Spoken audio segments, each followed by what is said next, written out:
Hello, lighthearted rainbow tribe. For many of us on planet Earth in the West, today is a celebration of what is called Good Friday. And what makes Good Friday good? This is a deep question, because it's a good day to die. So I encourage you to die today to yourself, to your thoughts, to your beliefs, to your way of being, and see if you can hang on to that over the weekend and wait until you are resurrected. A very good place is to die into the silence in the depth of your being. So let's do that now.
How beautiful the blue skies and blue waters.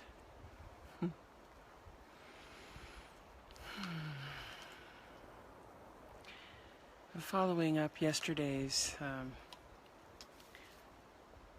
offering regarding real prayer, I want to talk today about vibration.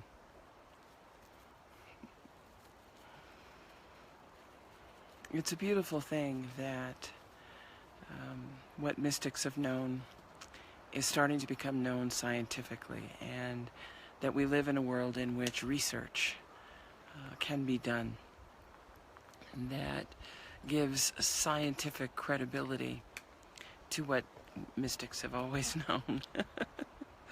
And it helps more people kind of get the idea. It's having a slow way into the collective consciousness. Some of the even scientists aren't coming along for the ride. Many of the sciences are still staying in the very old materialistic viewpoint, and it will take a while. But a lot of the sciences are waking up and recognizing that what there is to the universe that is lawful, that's what science is about, is discovering the laws and the principles of the universe that have to do with our existence. And when we discover that it's a divine science that has long been known, that's what yoga is, it's a divine science. And when you begin to discover the various spiritual traditions and offerings that are out there, you begin to see that they recognize law, divine law, holy law. And they are operating and offering their disciplines, their ways of being, based on what has been perceived and recognized as in harmony with the functioning of the divine, by whatever name you call it. So it can be the unified field, if you want scientific language, the hologram. It doesn't have to be theologically based. That's the beauty of the freedom of our being. How wonderful is that? That we can use mathematics as a sacred language and not call it God.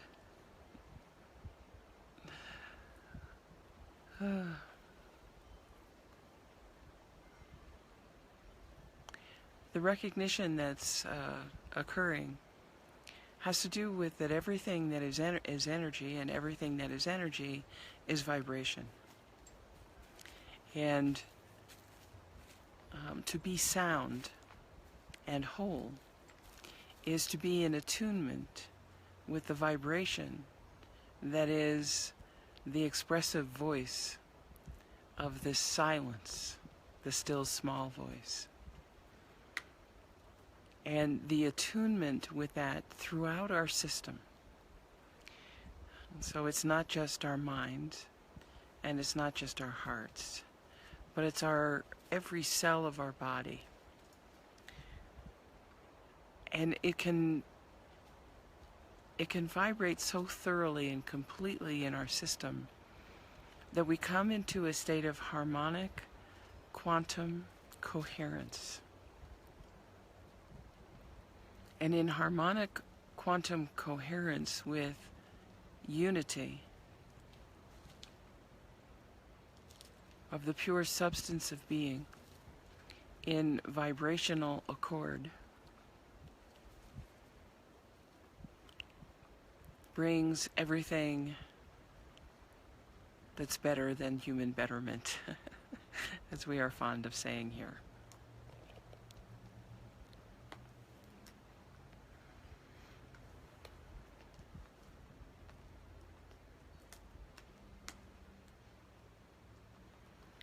To spend our time, invest ourselves in the realization of our true nature and vibrating in concert with that, which happens not by thinking positive.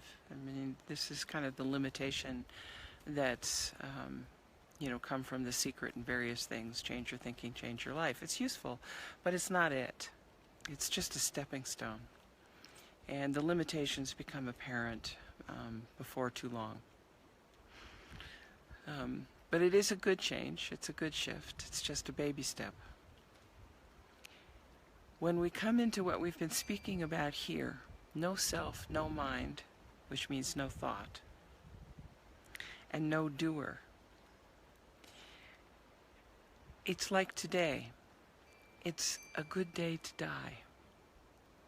It's a day to die to being somebody who knows something and is doing something.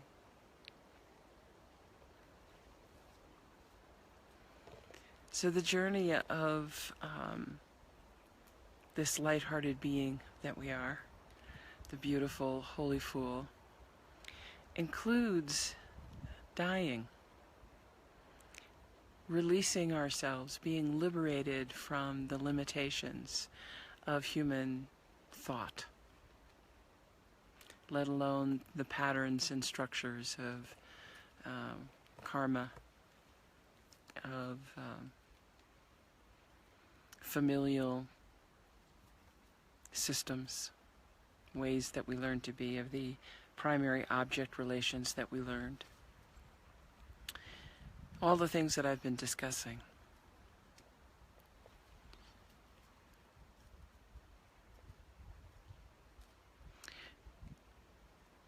a lot of people, they get the idea that they need to change their consciousness, that they need to do this deep inner work, which involves diving into your experience and experiencing the formations, the crystallizations, the emotions and the thought forms and the karmic patterns and all the stuff that is in our experience. And it's a beautiful thing to do, but without having cultivated the realization of the presence, it ends up being a really tough road. And if you're with someone who's adept, who can stay with you and help you come through, let's say we talked about the wells of grief the other day. So you come to the bottom of the well of grief, and it's abject. It's, your whole system is wailing with the grief at the bottom of the well of grief. And to be with someone who knows that that is a portal through which you open into your essential self, or no self, your beingness. Lots of people cut themselves short. They stop there. They don't know that they can open out into the presence. And in part that's because they haven't cultivated, they haven't spent the time with the truth and opening in the realization of the presence and learning how it functions before doing the deep inner work that is the end of the individuality, the identity of the individual. We still remain individuals, but we become free of identification.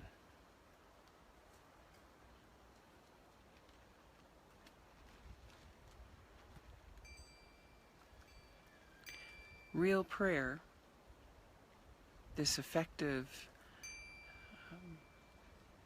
movement of consciousness in and through us in response to our life experience, is opening into the essence, the truth of our being. And sometimes we need to be in on our experience in a way that says, I am not going to believe what my system tells me is true, what my habituated and normal interpretations of my experience are, and I'm going to find what is the truth. And not by delving into the experience and coming apart in it, but by really opening into the infinite intelligence within and asking for what is the truth about this situation. And when we have that, then if we still feel the need, we can open into the depths of our experience.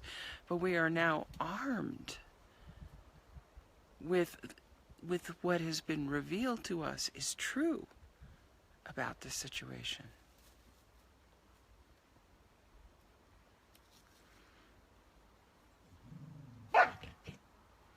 So a simple example,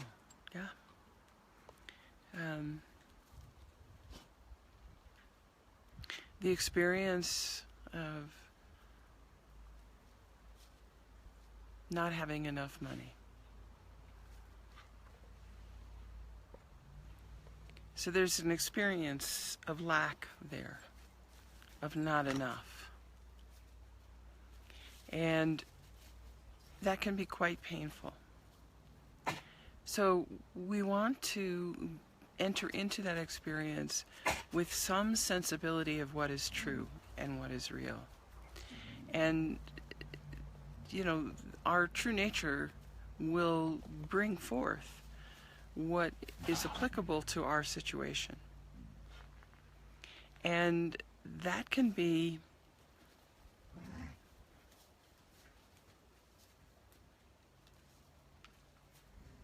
you are not a being of lack.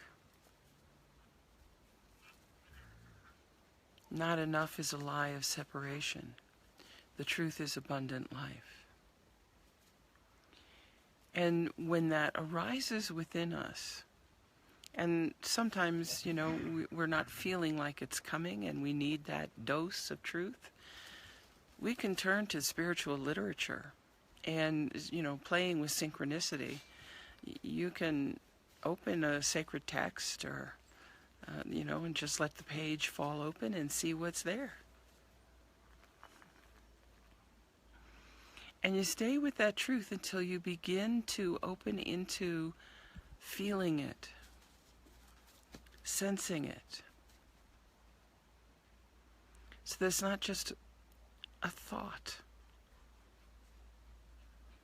Having the thought of abundant life is like an affirmation. It's nothing. It's a nice vibration. It's a beginning of the shift in vibration. But until we begin to experience it, feel it, it comes down into our hearts and it comes down into our belly. And we begin to go, oh, that's the truth. There is no one of lack, of limitation here. And we begin to accept that, to feel that, to say yes, and feel our system line up around that. Then we have some internal resource that says, now I can face this painful place inside me that feels like I haven't got what it takes. There's not enough. And there can be an intermingling where the truth touches down into the pain of the lie of separation.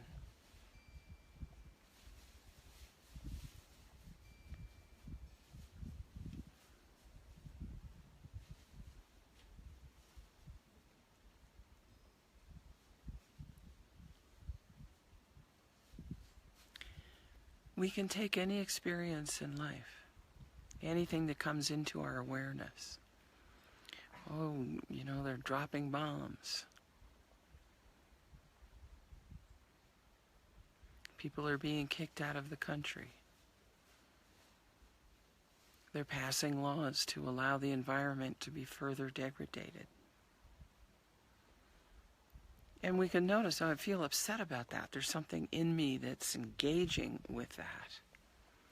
And then we can ask for, what is it that I need to know that can have me be in contact with that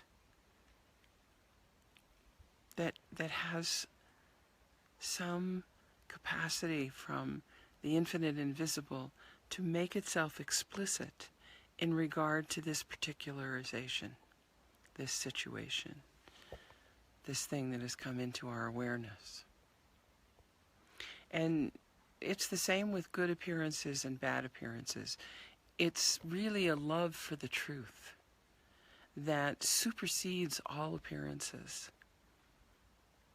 So we're not still caught in our externalization of seeking good experiences, desiring good experiences, and wanting to get rid of bad experiences. We just recognize that it's all a beautiful, vivid display of the presence. But what we want is the spiritual truth.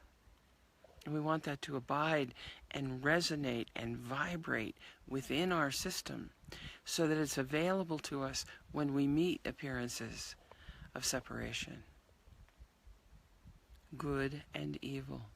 Those of human betterment and those of human worsenment. There's that word again.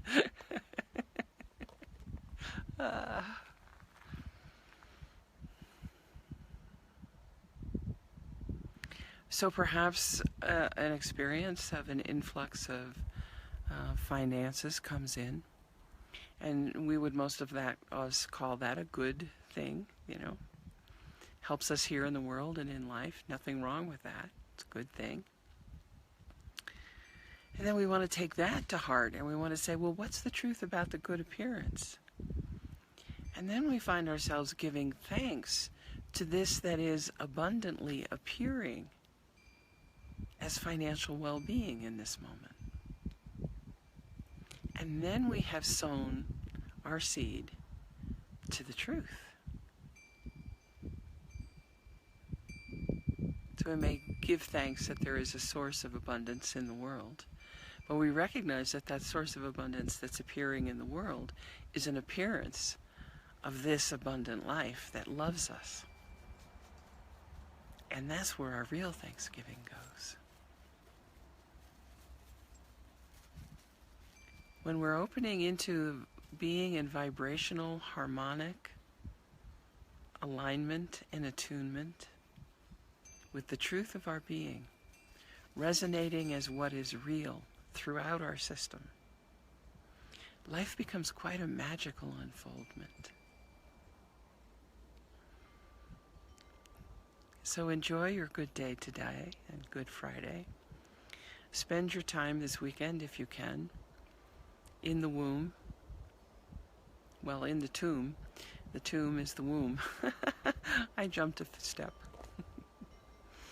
But being in the tomb until it gives way to the womb of all creation, which comes forth with your resurrected being. What a fun way to enjoy your Easter weekend. To see how you resurrect, vibrating in attunement with this that only is. So I'll be with you this weekend, enjoying and sharing in the journey. Many blessings. And may the goodness that is inherent to us as this abundant life, as this that offers itself freely in every way, shape, and form to support us in flourishing here. May this awaken and resonate and vibrate in all bodies as a conscious, enlivening. Thank you.